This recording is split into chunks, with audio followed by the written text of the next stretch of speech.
उस आदमी के पैर जंजीरों से बंधे हुए थे। उसे समुद्र में शार्क के सामने फेंकने की तैयारी हो रही थी। वह बुरी तरह छटपटा रहा था, जान बचाने के लिए संघर्ष कर रहा था। इसी अफरा तफरी में उसने नाव पर मौजूद पतले हत्यारे की पिस्तौल झपट ली। उसने फौरन पिस्तौल से खुद को बचा लिया, लेकिन तभी मोटे हत्यारे ने भारी लंगर को समुद्र में फेंक दिया। वो आदमी फौरन नाव के पीछे लगे स्टील के पाइप को पकड़कर लटक गया। यह देखकर मोटा हत्यारा उसे लात मारने के लिए आगे बढ़ा, लेकिन उस आदमी ने झट से उसकी टांग में गोली मार दी। उधर पतले हत्यारे का कान भी फट गया था। दोनों हत्यारे दर्द से तड़पते हुए जमीन पर गिर पड़े। अब वो आदमी नाव पर चढ़ने की कोशिश करने लगा, लेकिन लंगर इतना भारी था कि उसे खींच पाना बेहद मुश्किल हो गया। उसी वक्त पतला हत्यारा तेजी से सीढ़ियां चढ़कर कंट्रोल रूम में घुस गया। उसने इंजन चालू किया। नाव की स्पीड तेज होने लगी 100 मील प्रति घंटे तक। वो आदमी पिस्तौल को दांतों से दबाए रहा और दोनों हाथों से पाइप को कसकर पकड़े रहा। जैसे ही पतले हत्यारे ने स्पीड और बढ़ाई, नाव और तेज भागने लगी। लंगर पानी के अंदर और ज्यादा तेजी से घसीटने लगा। पानी के जोर ने उसके मुंह से पिस्तौल छीन ली और उसके हाथ थककर कमजोर पड़ने लगे। पलक झपकते ही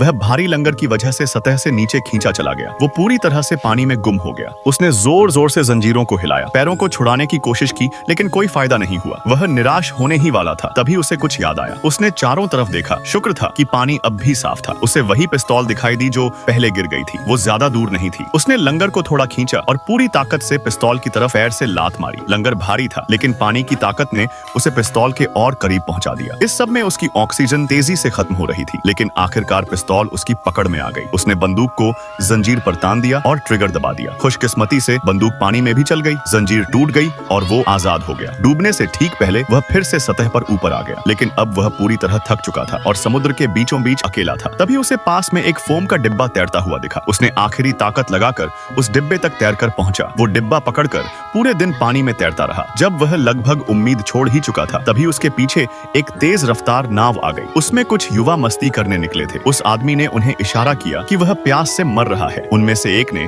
उसे बियर की बोतल दी, लेकिन जैसे ही उसने बोतल खोलनी चाही, एक तेज लहर ने उसे दोबारा पानी में गिरा दिया। उसे डूबता देखकर वो सारे लड़के जोर जोर से हंसने लगे। फिर भी उन्होंने उसे वापस ऊपर खींच लिया।